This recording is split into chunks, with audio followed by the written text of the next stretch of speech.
4 questions that I was just handed. This will take a few minutes, and then we'll see what we can do in the last 20. We'll be done by 1 o'clock.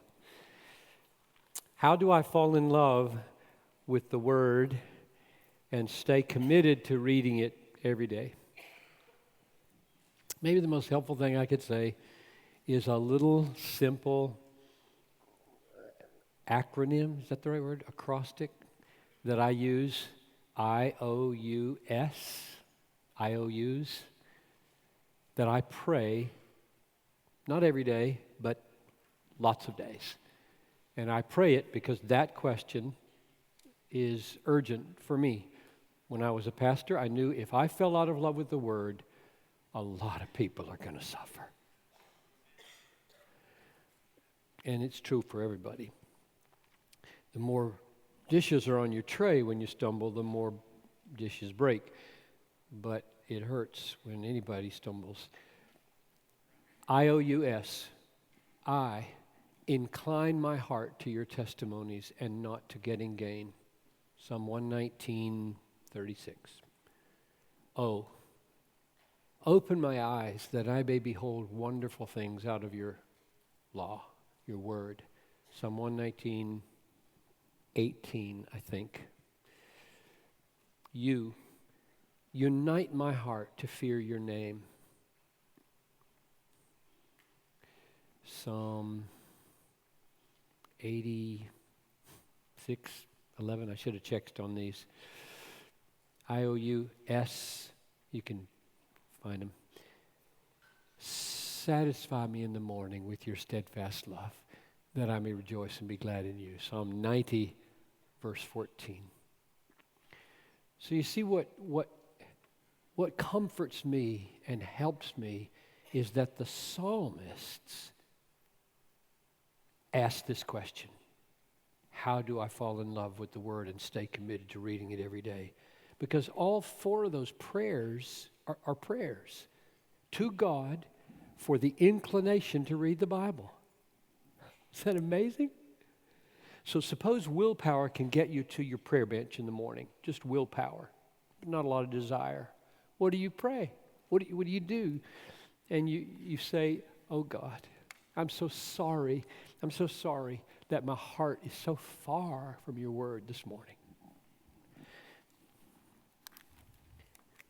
And then you pray, incline my heart. What does incline mean? It means take my heart and go push it like that. Incline my heart to your testimonies. Oh, open my eyes. So we start reading and all we see is black marks on a page. There's nothing wonderful here. The psalmist had that experience.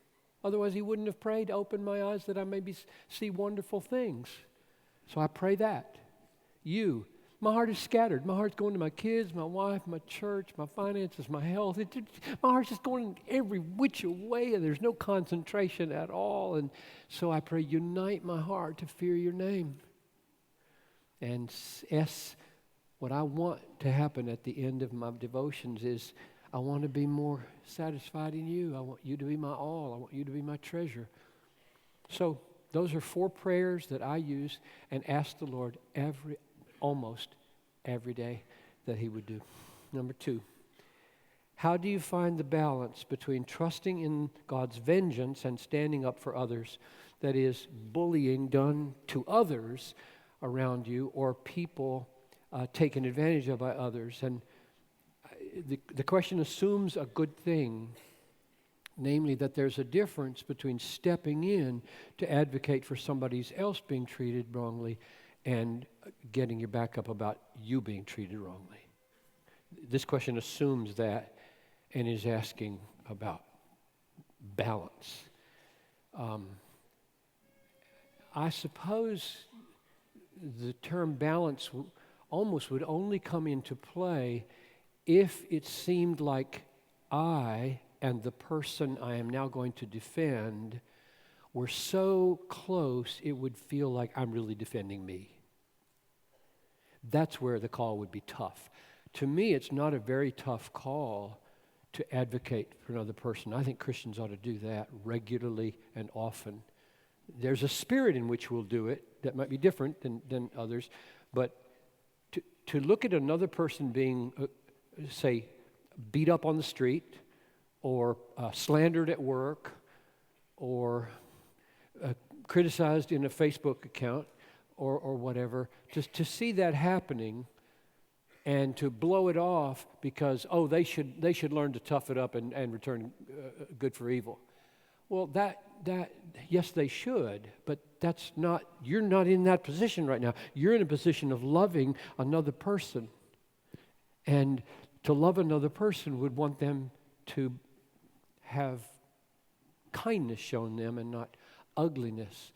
And so you will go to the boss, or you'll go to the superior, and you will say, I don't want to be out of line here, but I just thought the way you treated her was. We don't want to do that here, do we? You're going to step up. You're going to go do that. So I would say the only time you wouldn't be inclined to do that is if it's maybe your whole church staff has been slandered, and as a unit you're going to take it.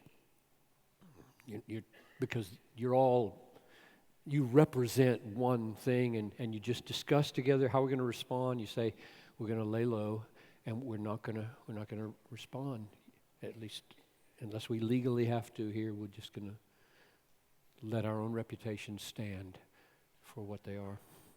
Number 3, how do you determine which issues in marriage to actively work to solve versus which issues to put in the compost pile? And there's several kinds of answers. Number 1, if it's a sin issue, a deep sin issue, you keep working on it because you shouldn't make peace with sin. Your sin or her sin? His, hers. So you keep at it. However, a little qualification on that. One of you thinks it's a sin and the other one doesn't. My guess is sooner or later that has to go in the compost pile. And you just trust God that you're not complicit in sin. If you're the one who thinks it's a sin and she doesn't or he doesn't, then you say, Lord, I think I would destroy this marriage if I keep pushing on this. And so it's going in the compost pile. And another factor would be time. I'd say for Noelle and me, I think I'm a slow learner. And so I just think time shows you what the chances are that things are going to be different. And you say, okay, this isn't what I thought it would be like. This isn't the way I thought it would go in the communication. It's the way we're wired, and we will be dealing with this until we're dead. And so this is going into the compost pile. At least the negative responses to it are going into the compost pile. So time is another factor. Sinfulness, time. And I suppose seriousness with regard to consequences. How is it affecting the kids? And you go through seasons, right? Seasons where you get kids, and this particular feature of the conflict is having bad effects on the kids. So for that season, extra effort might need to go into it because of the way you perceive things. So consequences, bigness of consequences might be. But my experience is, and I think this is true generally, anytime something has to, the fact that there has to be a compost pile is a failure, right? We're all sinners. In a perfect world, there would be no compost piles. The fact that there is a compost pile means there are two sinners living together.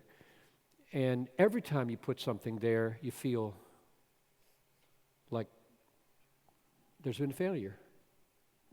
In me, her, us. And that's true. And this is why we love the gospel, right? You don't just love the gospel because here's a sin, I saw it, I confessed it, I got forgiveness, I moved on. Sweet. But rather, here's a sin, I saw it, I confessed it, and I struggled with it for the rest of my life.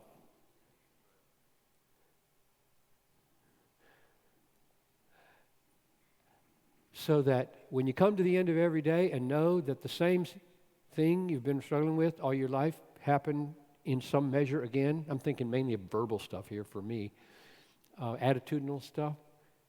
You go to bed at night thinking, if I didn't have Christ to cover all my sins, there's no way I could keep going. No way, surely not in the ministry and not in life. So the gospel is very precious. It's not an excuse. Don't hear me saying it's an excuse to keep on going. It's the power to keep on fighting.